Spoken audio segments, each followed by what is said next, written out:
kinabuhi within himself kay siya ang Dios. Siya mao'y maghatag o kinabuhi nato.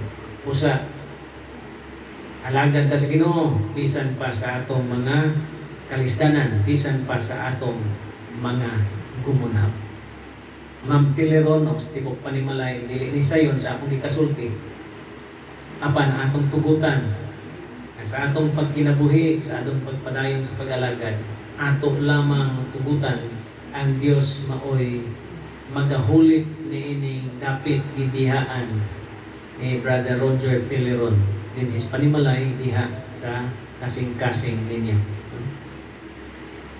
Let us allow Jesus Christ to take His place in our home, in our hearts, in our church, because we all know that there is already a vacuum after He is gone.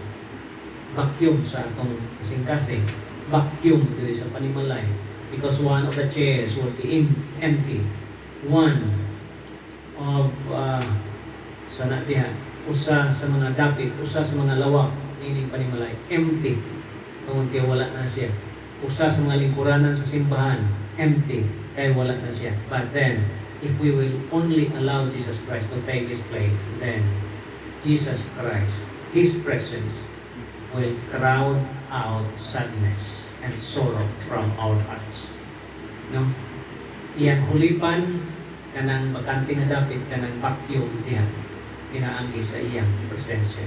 Ma'am Teleron, just allow Jesus Christ to be your constant visitor each day. Tibok panimalay, allow Jesus Christ to be your constant visitor each passing day.